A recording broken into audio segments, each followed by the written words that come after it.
SPL season 2 খুব তাড়াতাড়ি ইনশাল্লাহ খেলা শুরু হবে।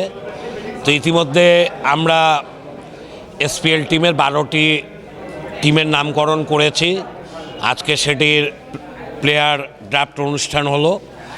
প্লেয়ারদের আজকে 12 টিমে ভাগ করে দেওয়া হলো।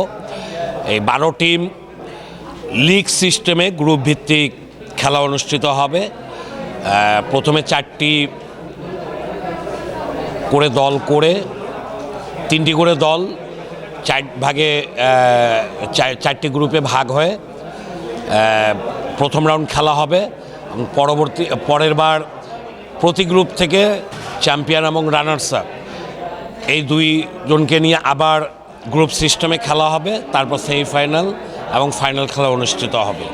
মোট 19টি খেলা এসপিএলে অনুষ্ঠিত হবে, ফাইনাল খেলা সহ।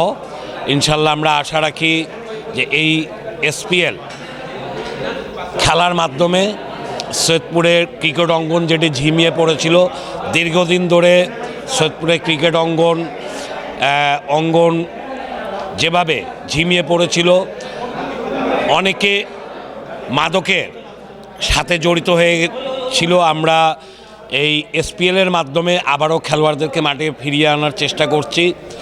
আমরা চাই যে পূর্বে যেরকম ঐতিহ্য সৈয়দপুর ক্রিকেট অঙ্গনের ছিল, নীলফামারী জেলার প্রায় 90% প্লেয়ার সৈয়দপুরের ডিস্ট্রিক্ট টিমে খেলতো।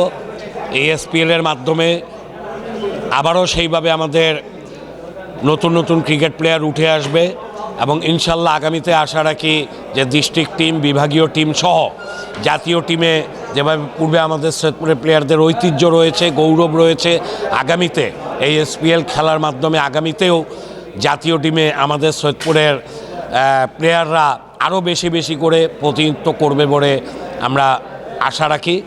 সৈয়দপুরবাসীর কাছে অনুরোধ থাকবে যে সৈয়দপুরের ক্রীড়াঙ্গন তথা সৈয়দপুরের ক্রিকেট অঙ্গনকে সক্রিয় করার জন্যে আপনারা এসপিএল কমিটিকে সহযোগিতা করবেন।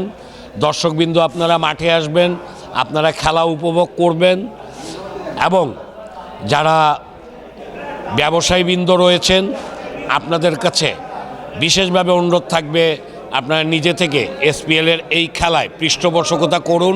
পৃষ্ঠপোষকতা করে সৈয়দপুরকে মাদকমুক্ত সমাজ গঠনের ব্যাপারে আপনারাও আমাদের সাথে থাকেন। আমরা একসাথে মিলে খেলার মাধ্যমে আমরা সৈয়দপুর শহর থেকে মাদক দূর করে সকল ছেলে সহ মেয়েদের ইভেন্টও ইনশাল্লাহ পরবর্তীতে চালু হবে। আমরা সবাইকে চাই আমরা আবার মাঠে ফিরিয়ে এনে সৈয়দপুরের ক্রীড়াঙ্গনকে আমরা যেন এগিয়ে নিয়ে যেতে পারি।